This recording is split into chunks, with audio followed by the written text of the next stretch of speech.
আসসালামু আলাইকুম, সবাইকে ওয়েলকাম জানাচ্ছি আমার চ্যানেল মেমোরিজ উইথ সোয়াতে। পৃথিবীর যে প্রান্ত থেকে আপনি আমার ভিডিও দেখছেন, আশা করি ভালো আছেন। আজকে আমি আপনাদের সাথে শেয়ার করব আমার ঈদের দিনের একটা রেসিপি। ঈদের দিন আমি কাচ্চি বিরিয়ানি করেছিলাম। তো যারা যারা খেয়েছে তারা সবাই খুব প্রশংসা করেছে এবং সবাই রেসিপিটা চেয়েছে। সো আমি ভেবেছি যে রেসিপিটা আমি আমার চ্যানেলে দিব। আমি এখন ওনাদের সাথে শেয়ার করিনি। আমি ওনাদেরকে বলেছি যে যখন আমি আমার ভিউয়ার্সদের সাথে শেয়ার করব তখন সেখান থেকে তোমরা দেখে নেবে।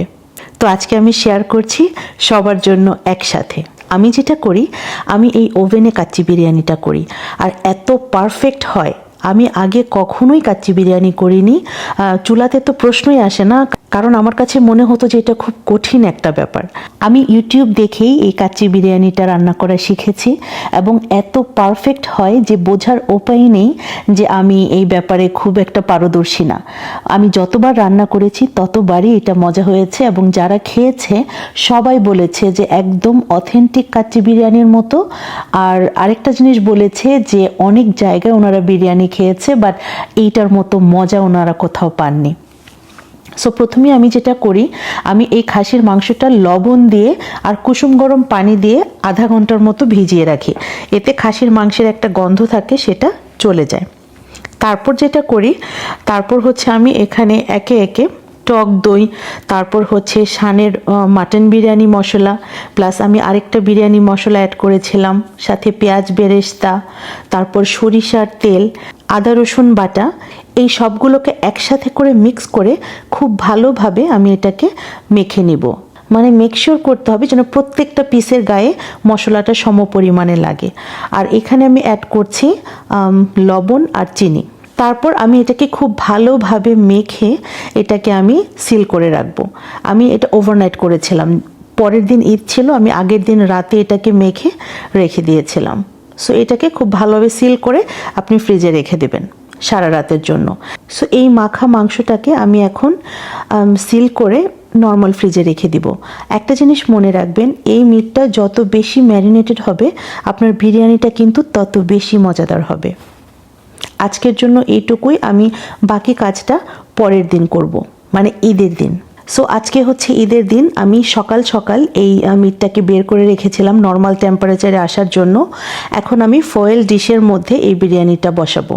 সো এই ফয়েল ডিশে আমি যেটা করব, এই মিটগুলো আমি লাইন ধরে বিছিয়ে দেব।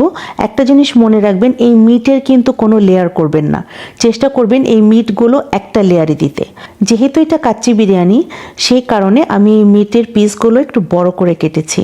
কারণ হচ্ছে আপনার এটা যখন রান্না হয়ে যাবে, এটা এত সফট হবে যে একদম মাংস খুলে খুলে আসে, যে কারণে অনেক ছোট পিস হয়ে গেলে যেটা হয়, মানে তেহারি টাইপের হয়ে যায় বা বোঝাই যায় না যে মিটটা কোথায় আছে।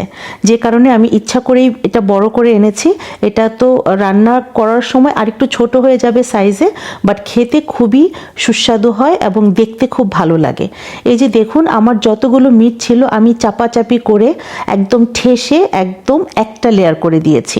মিটটাকে 2 লেয়ার করবেন না, চেষ্টা করবেন মিটটাকে একটা লেয়ারে রাখার জন্য। এটা হচ্ছে ফার্স্ট স্টেপ। আপনারা আমার স্টেপগুলো ফলো করে রান্নাটা করবেন, আমি গ্যারান্টি দিয়ে বলছি আপনাদেরকে, আপনাদের কাচ্চি বিরিয়ানিও একদম মুখে লেগে থাকার মতো স্বাদ হবে। এবং আপনারা যদি এটা ট্রাই করেন, আমাকে অবশ্যই অবশ্যই কমেন্টে জানাবেন যে আপনাদের বিরিয়ানিটা কেমন হয়েছিল। আপনাদের ফিডব্যাক শুনতে আমার খুবই ভালো লাগবে। আমি কিন্তু অপেক্ষায় থাকলাম। তো এই মিটগুলো দিয়ে আমি পাজলের মতো খেলছি যে কিভাবে মিটগুলোকে আমি এখানে একটা লেয়ারে সাজাতে পারবো। সো মিটটা দেওয়া হয়ে গেলে যেটা করব, আমি আলাদা করে আলু কেটে সেটাকে আমি একটু ফুড কালার দিয়ে ভেজে নিয়েছি। ভেজে নেওয়ার সময় আমি হালকা একটু লবণ দিয়েছি। সো মিটের উপরে আলুটা বিছিয়ে দেবেন। তারপর আমি এখানে ছড়িয়ে দিয়েছি কিছু বেরেস্তা আর দিয়ে দিচ্ছি ঘি। আর পাশে চুলায় আমার চালটা সেদ্ধ হচ্ছে। চালটা কিন্তু একদম গরম গরম দিতে হবে এটার উপর। সো চালটা যখন সেদ্ধ করবেন সেখানে হালকা একটু লবণ দেবেন। আর চালটা 70% মতো সেদ্ধ করবেন, পুরোপুরি সেদ্ধ করার দরকার নেই। তারপর একটা ঝাঁঝরা বলে জাস্ট পানিটা ঝরিয়েই গরম গরম চালটা এটার উপর দিয়ে দেবেন। এটা কিন্তু খুব ইম্পর্টেন্ট। আপনার একদম ধোয়া ওঠা চালটা এটার উপর দিতে হবে, যেন ওই গরম ভাবটা আপনি এখানে লক করতে পারেন। এই যে এখন দেখতে পাচ্ছেন ধোয়া ওঠা চালটা আমি দিয়ে দিচ্ছি। 70% সিদ্ধ হলেই হবে। এই চালটাকে ঢেলে একদম এই গরম থাকতে থাকতে চেপে চেপে খুব ভালোভাবে চালটাকে বসিয়ে দিবেন। একদম চেপে চেপে ঠেসে ঠেসে চালটাকে বসিয়ে দিবেন যেন এই ভাপটা লক হয়ে যায়। আর চালটাকে এমনভাবে স্প্রেড করবেন যেন সমানভাবে একদম পুরোটা কভার করে, একদিকে বেশি আরেক দিকে কম এরকম যেন না থাকে। চেষ্টা করবেন সমানভাবে যেন এক পাশ থেকে আরেক পাশ পর্যন্ত সুন্দরভাবে ব্যালেন্সড হয়ে চালটা যেন থাকে। পরিমাণটা বলে দিই, আমি এখানে 6 পাউন্ড খাসির মাংস নিয়েছি আর কফি মগের 4 মগ চাল নিয়েছি। এখন শেষ ধাপ, এই যে এই মগটা দিয়েই, কফি মগ যেটা দিয়ে আমি চাল দিয়েছিলাম, এই মগের 1 মগ দুধ আমি একটু ফুড কালার দিয়ে এটার উপর দিয়ে দিচ্ছি। এতে হবে কি, চালটা খুব মোলায়েম হবে, প্লাস মাংসটা সেদ্ধ হওয়ার জন্য একটু পানি পাবে। ব্যাস হয়ে গেল। এই ক্ষেত্রে আপনারা ফুড কালারের জায়গায় জাফরান দিতে পারেন। আমি আসলে জাফরান কিনেছিলাম বাট খুঁজে পাচ্ছিলাম না কোথায় রেখেছি, যে কারণে আমি ফুড কালার দিয়ে দিয়েছি। এখন খুব ভালোভাবে এটাকে আপনার কভার করতে হবে, সিল করতে হবে। এটা খুবই ইম্পর্ট্যান্ট। এমনভাবে সিল করবেন যেন কোনোভাবেই কোনো দিক দিয়ে বাতাস বের না হয়। আপনারা খেয়াল করলে দেখবেন আমি কয়েকটা লেয়ারে কিন্তু এখানে ফয়েল পেপারটা দিয়েছি। এই কাচ্চিতে কিন্তু ট্রেডিশনাল কাচ্চি যখন রান্না করে তখন কিন্তু ওই যে আটা গুলে তারপর ঢাকনাটাকে সিল করা হয়। সো আমি যেহেতু ফয়েল ডিশে করছি প্লাস ওভেনে করছি, আমি এইভাবেই করছি এবং এইভাবেও আপনি সেম রেজাল্ট পাবেন। সো এই যে আপনারা দেখতে পাচ্ছেন আমি কিন্তু 2টা লেয়ারে ফয়েল পেপার দিয়েছি। এখন এই যে 3rd লেয়ারটা দিচ্ছি, মানে যতভাবে এটাকে আপনার সিল করা যায়, কোনোভাবেই যেন কোনো রকমের বাতাস কোনো দিক দিয়ে বের না হয়। সো আমি প্রথমে ফয়েল পেপার দিয়ে সিল করে নিচ্ছি। তারপর এখানে আমি যে ফয়েল ডিশটার মধ্যে রান্নাটা বসাচ্ছি, ওই ডিশের আরেকটা ফয়েলের লিড ছিল, ঢাকনা ছিল আর কি, তো ওইটার উপর আমি এটা দিয়ে দিচ্ছি। সো এখন কিন্তু একদম ইনটেক্ট হয়ে আমার ডিশটা রেডি, কোনো দিক দিয়ে কোনো বাতাস লিক হবে না। সো এখন এটা ওভেনে যাওয়ার জন্য একদম রেডি। আর এই ওভেনে কাচ্চি বিরিয়ানি করার জন্য আপনার ওভেন প্রিহিট করার কোনো প্রয়োজন নেই। আপনি একদম নর্মাল ঠান্ডা ওভেনেও এটা দিয়ে করতে পারেন, প্রিহিট করতে হবে না, প্রিহিট করার কোনো দরকার নেই।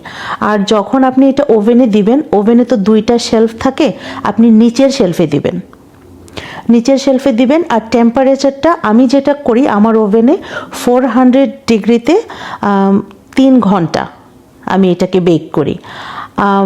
এই টেম্পারেচারটা ভ্যারি করতে পারে। আমার আগের বাসায় আমার 350তেই হয়ে যেত, কারণ ওইটা আমার ইলেকট্রিক চুলা ছিল। আমার এই চুলাটা যেহেতু গ্যাসের চুলা, আমি জানি না এটাতে মনে হয় পাওয়ার একটু কম।